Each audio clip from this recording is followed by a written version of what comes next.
সঞ্জিত কুমার দে বাংলাদেশের দেশপ্রেমিক সনাতনী হিন্দু সম্প্রদায়ের মানুষ হিসেবে তার টাইমলাইনে পোস্ট করেছেন তা ভয়েস আকারে ভিডিওর মাধ্যমে তুলে ধরা হল। যারা আগের দুইটি ভিডিও দেখেননি তারা কমেন্ট বক্সের লিঙ্কে দেয়া ভিডিও দুইটি দেখে পোস্ট শেয়ার করে মানুষকে উগ্র হিন্দুত্ববাদের বিরুদ্ধে সচেতন করুন। পোস্টের গঠনমূলক সমালোচনা আশা করা হয়। অশ্লীল ভাষা ব্যবহার করলে নোটিশ ছাড়া ব্লক অপশন ব্যবহার করা হয়। পলাশবাড়ীতে ১৭ কোটি টাকা ব্যয়ে শিবমূর্তি নির্মাণ করা ধর্মান্তরিত তাওহিদ ইসলাম ওরফে হরিদাস কি ভারতীয় এজেন্ট হিসেবে বাংলাদেশ বিরোধী ষড়যন্ত্রে লিপ্ত আছে? হরিদাস ষষ্ঠ শ্রেণীতে পড়ার সময় অবৈধ উপায়ে ভারতে আত্মীয়র বাসায় চলে যান। সেখানকার পঞ্চায়েত প্রধানের কাছ থেকে এতিম সার্টিফিকেট নিয়ে উচ্চ মাধ্যমিক সম্পন্ন ও ইলেকট্রনিক বিষয়ে ২ বছরের বিশেষ প্রশিক্ষণ গ্রহণ করেন। ২০১০ সালে দেশে ফিরে রাজধানীর উত্তরায় পুরাতন এসি মেকানিকের কাজ শুরু করেন। ২০১৮ সালে সবজি বিক্রেতার সাথে সাবলেট বাসা ভাড়া নেন। সেখানেই বিয়ে ও ২০১৯ সালে ধর্মান্তরিত হয়ে তাওহিদ ইসলাম নাম ধারণ করেন। সেই সময় জিজ্ঞাসাবাদে হরিদাস র‍্যাবকে জানান তার শ্বশুরের পরিচয়ে ময়মনসিংহের ফুলবাড়িয়া এলাকায় কিছু জমি ক্রয় করেন।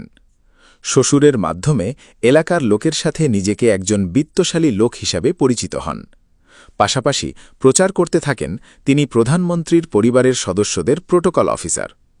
দামি গাড়ি হাঁকিয়ে এবং পোশাক পরিধান করে স্থানীয় রাজনীতিবিদ, গণ্যমান্য বিত্তশালী ব্যক্তিদের সঙ্গে পরিচয় ও সখ্যতা গড়ে তোলেন। প্রধানমন্ত্রীর নিকটাত্মীয়ের সহায়তায় প্রভাব খাটিয়ে বিভিন্ন উন্নয়নমূলক প্রজেক্টে বিনিয়োগের প্রলোভন দেখান। এছাড়াও বিভিন্ন সরকারি দপ্তর থেকে অর্থ এবং উন্নয়নমূলক কাজ করতে তাদেরকে আশ্বস্ত করতেন।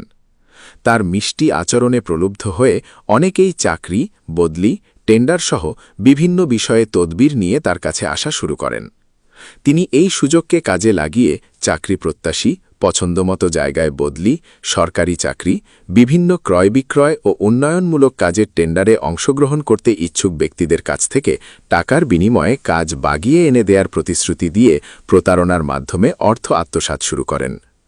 এ সময় র‍্যাব আরও জানায়, হরিদাসের সঙ্গে গ্রেফতার হওয়া ইমরান মেহেদী হাসান স্বাস্থ্য অধিদপ্তরে কর্মরত তার বিভিন্ন সহযোগী সহ অন্যান্য ক্লায়েন্ট সংগ্রহ করে হরিদাসের নিকট নিয়ে আসতেন।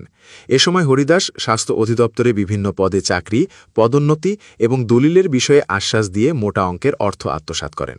মজার ব্যাপার হল, কমান্ডার মঈন বলেন, গ্রেপ্তারকৃত হরিদাস অত্যন্ত বচনপটু। একবার তার সাথে কেউ পরিচিত হলে তার প্রতারণার খপ্পর হতে বের হতে পারত না।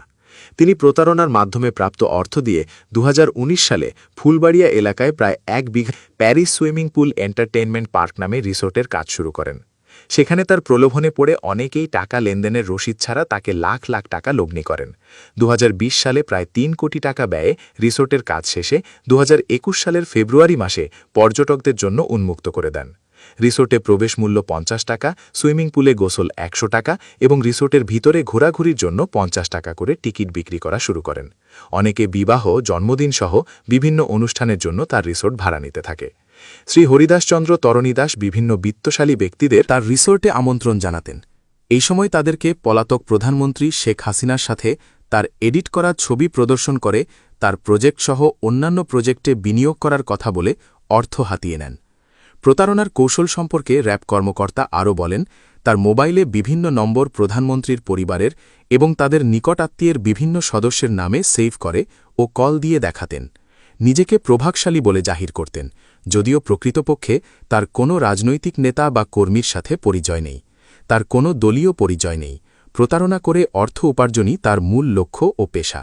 সুতরাং উল্লেখিত প্রতারক শ্রী হরিদাসচন্দ্র যেহেতু র‍্যাবের হাতে আটক হয়ে পরবর্তীতে জামিনে মুক্তি পেয়ে গাইবান্ধা জেলা ও পলাশবাড়ী উপজেলার সংশ্লিষ্ট প্রশাসনসহ সকল মহলকে ম্যানেজ করে পলাশবাড়ির কোমরপুরে এশিয়া মহাদেশের মধ্যে সর্বোচ্চ দাবি করে রাধা গোবিন্দের মন্দির স্থাপন করেন। তাই তার টাকার উৎস খুঁজতে তাকে গ্রেফতার করে আইনের আওতায় নিয়ে জিজ্ঞাসাবাদ করা দরকার। হরিদাস একদিকে ভারতীয় নাগরিক, অন্যদিকে ধর্মান্তরিত তাওহিদ ইসলাম। এখন তিনি আবার হিন্দু ধর্মের ত্রাণকর্তা। বাংলাদেশের সাধারণ হিন্দু সম্প্রদায়ের মানুষ হিসেবে আমাদের খোঁজা দরকার হরিদাসের ২২ কোটি টাকা ব্যয়ে মন্দির নির্মাণ ও ১৭ কোটি টাকা ব্যয়ে নির্মাণ করা শিবমূর্তি স্থাপনের পেছনের উদ্দেশ্য কি? এছাড়া হরিদাস আরও কিছু বৃহৎ আকৃতির মূর্তি নির্মাণের কারণ কি? হরিদাস কি ভারতীয় এজেন্ট হয়ে বাংলাদেশ বিরোধী ষড়যন্ত্রে লিপ্ত আছে? নাকি হরিদাস মুসলমান সম্প্রদায়ের অধ্যুষিত এলাকায় মুসলমান সম্প্রদায়ের মানুষদের উত্তেজিত করার চেষ্টা করছে? বাংলাদেশের সাধারণ হিন্দু সম্প্রদায়ের মানুষ হিসাবে আমরা হরিদাসের এমন কর্মকাণ্ডে সরকারের দৃষ্টি আকর্ষণ করছি। আমরা চাই না ভারতীয় নাগরিক ও ধর্মান্তরিত হরিদাস বাংলাদেশের সাধারণ হিন্দু সম্প্রদায়ের মানুষের জীবন নিয়ে টানাটানি করুক। প্রতারক হরিদাস সম্পর্কে জানতে চাইলে পলাশবাড়ির হরিদাস লিখে গুগলে সার্চ দেন। তারপর বাংলাদেশের বিভিন্ন সংবাদপত্রে প্রকাশিত তার প্রতারণার খবরগুলিতে চোখ বুলিয়ে নিন।